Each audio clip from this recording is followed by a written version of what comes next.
학교를 협박하지 마세요.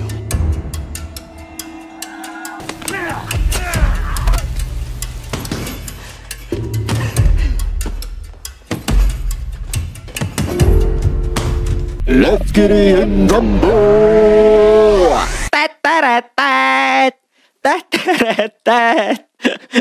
Ayo cerita nih, langsung bahas film rasa suwe-suwe.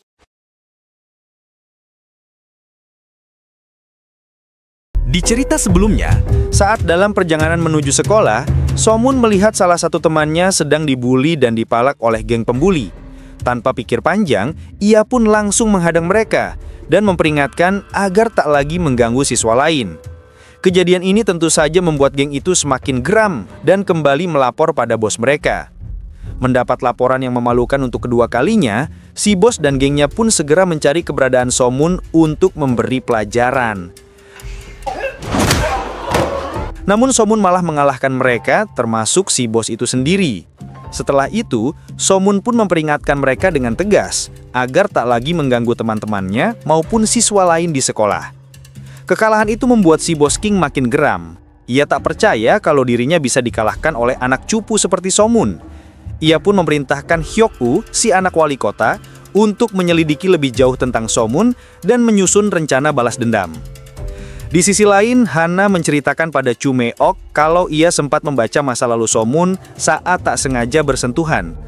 Menurutnya, kecelakaan yang menimpa keluarga Somun 7 tahun lalu bukanlah insiden biasa, melainkan kejadian yang direncanakan.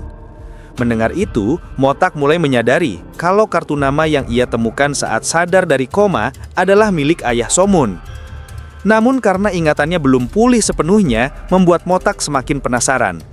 Ia pun memutuskan untuk menyelidiki lebih jauh dengan mencari tahu tanggal kecelakaan keluarga Somun. Dan ternyata, waktu kejadian itu bersamaan dengan kecelakaan yang menimpa dirinya sendiri 7 tahun lalu. Bersama Somun dan Jangmul, si counter kaya raya, mereka datang ke kedai untuk membahas hal tersebut. Di sini terungkaplah kalau Jangmul sebenarnya adalah salah satu dari 10 orang terkaya di Korea Selatan dengan kerajaan bisnis retailnya. Karena itu dialah yang selama ini mendanai semua kebutuhan dan misi tim counter. Sebagai bentuk dukungan, Jangmul memberikan kartu kredit dan alat untuk mematikan CCTV pada Somun, agar lebih mudah menjalankan misinya secara diam-diam. Setelah itu, Motak meminta Jangmul untuk mengantarnya ke kantor polisi tempat dia dulu bekerja, demi menyelidiki lebih jauh keterkaitan antara dua kecelakaan yang mencurigakan itu. Sesampai di kantor polisi, Motak malah terkejut saat melihat kalau laporan investigasi kecelakaan dirinya dan keluarga Somun dipimpin oleh orang yang sama, yaitu Letnan Gyeong, yang ternyata adalah kekasih Motak 7 tahun silam. Namun karena ingatannya belum sepenuhnya kembali, membuat Motak semakin penasaran. Ia pun memutuskan untuk menyelidiki lebih jauh dengan mencari tahu tanggal kecelakaan keluarga Somun. Dan ternyata, waktu kejadian itu bersamaan dengan kecelakaan yang menimpa dirinya sendiri 7 tahun lalu. Singkat cerita, saat malam harinya, tim counter pergi ke sebuah kedai kopi untuk mengabulkan permintaan seorang jiwa korban roh jahat yang pernah mereka selamatkan. Dengan bantuan Hana, mereka akhirnya mempertemukan wanita itu dengan orang tuanya di alam baka. Meskipun ini sebenarnya melanggar aturan karena ikut campur dalam urusan manusia, namun mereka tetap melakukannya sebagai bentuk kemanusiaan. Sementara di tempat lain, Juyeon dan Kim Ung-min kini ditangkap oleh Hyok-woo dan gengnya. Setelah berhasil menyandera dan menyiksa kedua sahabat Somun itu, Hyok-woo menelpon Somun menggunakan ponsel Kim Ung-min dan mengancam agar Somun datang jika ingin menyelamatkan mereka. Setibanya di sana, ia langsung disambut oleh geng sekolah yang bersiap untuk mengeroyoknya. Ia juga melihat kedua sahabatnya sudah tak berdaya. Kejadian itu membuat emosi Somun meledak, dan tanpa disadari, ia berhasil mengaktifkan wilayah khusus counter yang otomatis meningkatkan kekuatannya secara drastis. Namun karena tak mampu mengendalikan emosinya, Somun malah menghajar seluruh anggota geng dengan brutal, termasuk Hyok-woo yang nyaris tewas di tangannya. Sementara di alam baka, Wigen mulai merasa ada yang tak beres dengan Somun. Karena itu, ia langsung memerintahkan rekan-rekannya untuk menghubungi para counter agar segera mencari keberadaan Somun. Untung saja, para counter datang tepat waktu. Motak pun berhasil menghentikan Somun yang hampir saja menghabisi Hyok-woo dalam kondisi emosi yang tak terkendali. Melihat situasi itu, para counter pun memahami tindakan Somun, yang sebenarnya hanya ingin melindungi sahabat-sahabatnya saja. Namun, Chumeok tetap memberikan peringatan keras. Ia mengingatkan kalau menggunakan kekuatan counter untuk mencampuri urusan manusia, apalagi sampai menghilangkan nyawa, adalah pelanggaran berat yang bisa menyebabkan So-moon dikeluarkan dari tim counter. Tak lama kemudian, suara sirine polisi mulai mendekat. Para counter berniat membawa So-moon kabur agar identitas mereka tak terbongkar. Namun So-moon memilih untuk bertanggung jawab atas tindakannya. Ia tak ingin lari, karena Kim Ung-min dan Ju Yeon sudah seperti keluarganya sendiri, satu-satunya yang selalu ada di sisinya, bahkan di saat-saat terburuk. Para counter pun akhirnya menghormati keputusannya dan meninggalkan So-moon dengan janji akan membantunya menyelesaikan masalah ini. Singkat cerita, So-moon dan para anggota geng sekolah kini dibawa ke kantor polisi untuk mempertanggungjawabkan perbuatan mereka. Tak lama, para orang tua dari anak-anak geng pun datang ke kantor polisi dan mencoba menggunakan pengaruh dan kekayaan mereka untuk menekan pihak polisi agar tak menyelidiki lebih jauh kasus tersebut. Mereka berusaha menghapus jejak tindakan brutal anak-anak mereka. Namun, situasi berubah drastis saat Jang Mul datang bersama Hana. Mereka membawa barang bukti berupa potongan kayu dan besi yang digunakan saat pengeroyokan. Para polisi yang melihat itu pun terkejut, karena Jang Mul adalah salah satu dari 10 orang terkaya di Korea Selatan, yang tentu saja tak bisa mereka abaikan begitu saja. 이 학생의 보호자 다들아 섰잘린다.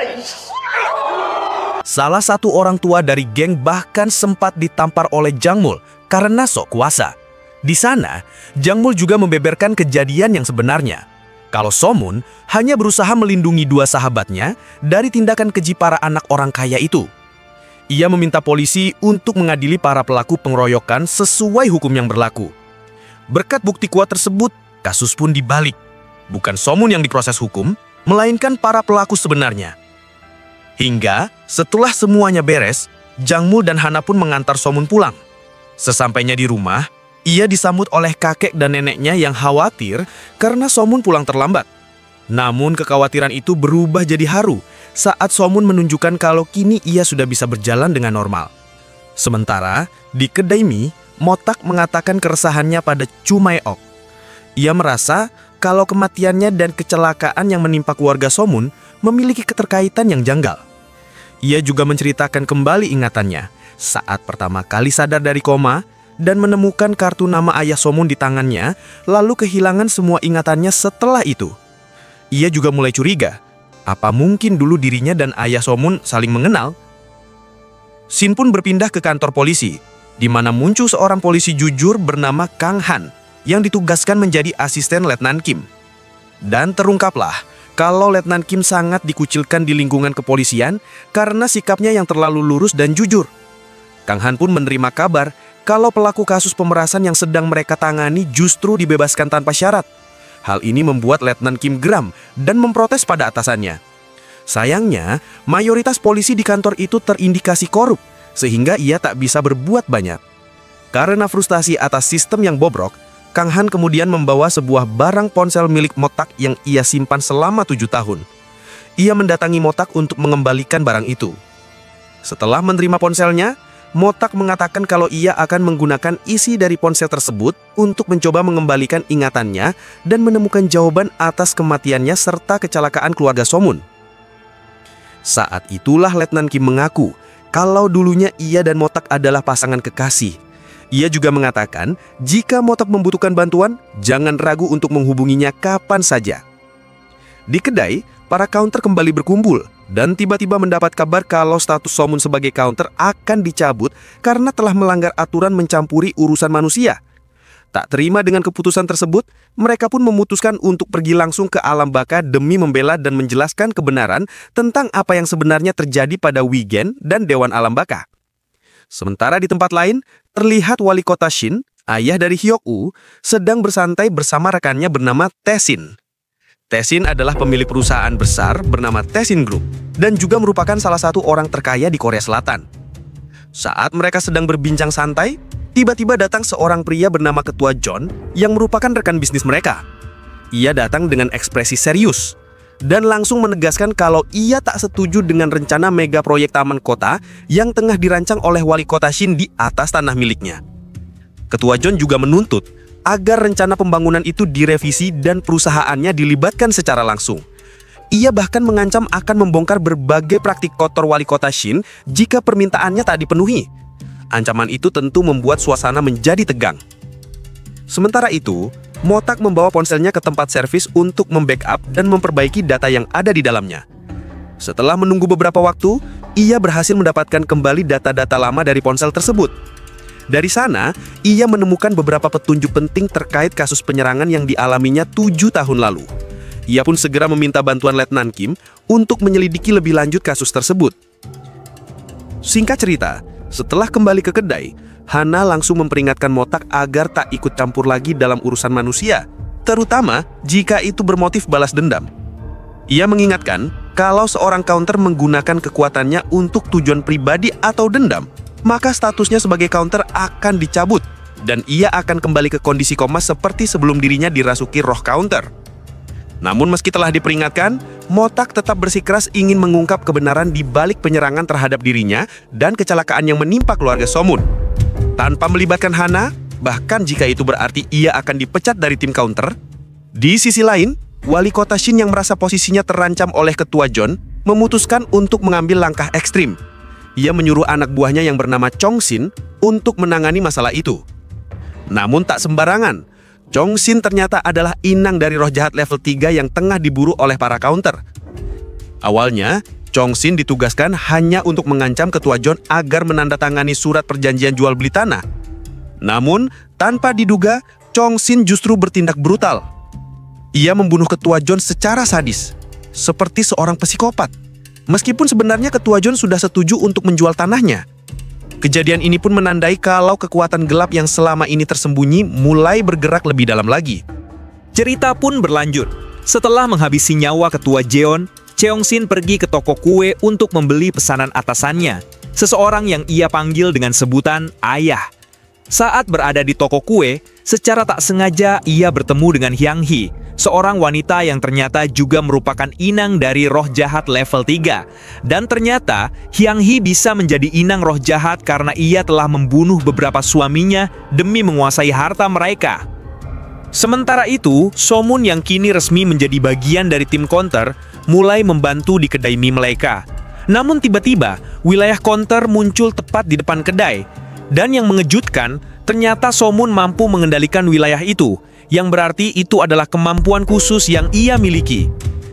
Singkat cerita, saat mereka sedang santai makan es krim, Somun merasakan kehadiran roh jahat yang memasuki wilayah counter. Bakat Somun yang berhubungan langsung dengan wilayah membuatnya lebih peka terhadap pergerakan roh. Setelah dikonfirmasi oleh Hana kalau roh jahat level 3 sedang berada di dalam tubuh manusia, mereka pun segera meluncur ke lokasi tanpa pikir panjang. Dan setibanya di sana, mereka pun berpencar untuk mencari target, dan Somunlah yang pertama menemukan sang inang roh. Sebuah pertarungan sengit pun terjadi di dalam lift. Awalnya Somun kewalahan menghadapi roh level 3 itu, yang ternyata adalah Hyang Hee. Beruntungnya, Hana datang tepat waktu untuk membantunya. Namun, di tengah pertarungan, Hyang Hee berhasil membaca masa lalu Hana, kemampuan khusus roh jahat level 3, dan membuat Hana terpojok. Di sana terungkaplah masa lalu kelam Hana, yang menjadi satu-satunya korban selamat dari tragedi keluarganya yang meninggal karena keracunan makanan. Somun yang sadar dan mendengar masa lalu Hana pun merasa iba dan makin memahami dirinya. Akan tetapi, karena kekuatan roh level 3 terlalu kuat, Somun pun akhirnya tumbang. Beruntungnya, Motak datang di saat yang tepat dan berhasil mengalahkan Hyang Hee.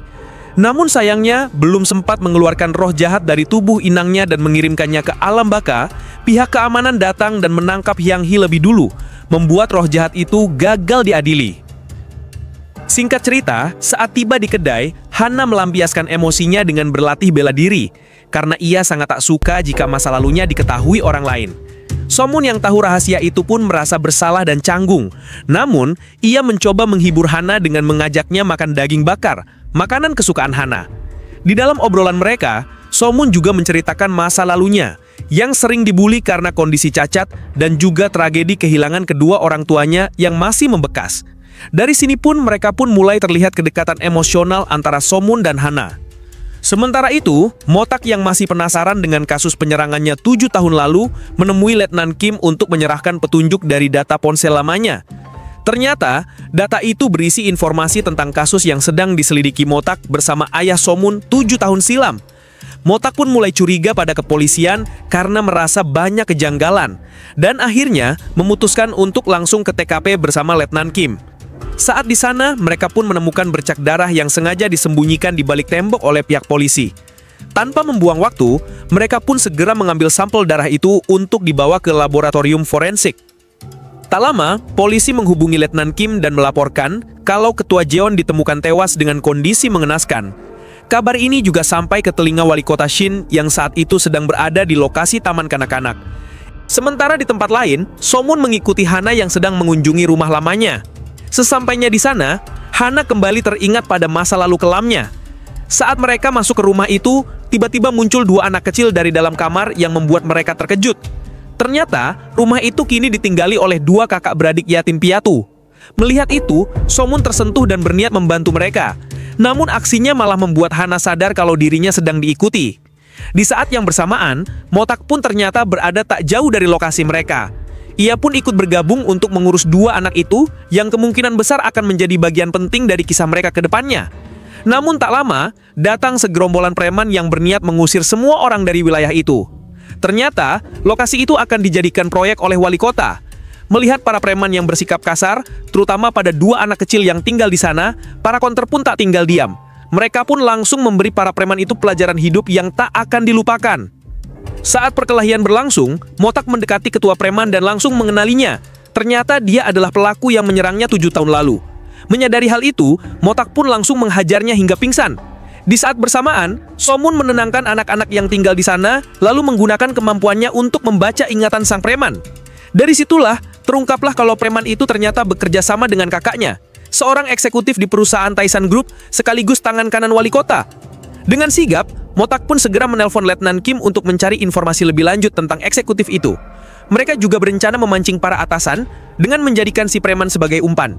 Dan benar saja, saat keesokan harinya tiba, kakak sang preman datang menjenguk adiknya. Dari sana, para konter pun tahu kalau keberadaan Motak telah diketahui. Padahal, secara resmi, ia dinyatakan mati 7 tahun lalu. Namun karena masih ragu, si eksekutif itu pun menyuruh anak buahnya untuk mencari dan membawa Motak agar bisa memastikan langsung identitasnya. Sementara di kedai, Chu Meok memarahi para konter karena telah berkelahi dengan para preman. Ia khawatir kalau tindakan itu bisa memicu masalah besar, apalagi kalau diketahui pihak luar.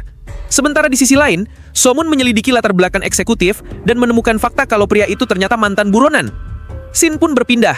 Di kantor polisi, Letnan Kim dan asistennya merasa bingung karena pelaku pembunuhan Ketua Jeon bisa menghilang begitu saja dari rekaman CCTV. Mereka juga belum tahu kalau yang mereka hadapi sebenarnya bukan manusia biasa. Di kantor polisi, kasus pembunuhan Ketua Jeon akhirnya diambil alih oleh tim lain atas perintah kepala polisi. Letnan Kim pun mulai curiga karena kebanyakan polisi di sana adalah polisi korup. Ia merasa pengalihan itu dilakukan demi menutup-nutupi sesuatu. Karena itu, ia pun kembali mengunjungi rumah Ketua Jeon untuk mencari petunjuk tambahan yang mungkin bisa membawa ke titik terang kasus ini.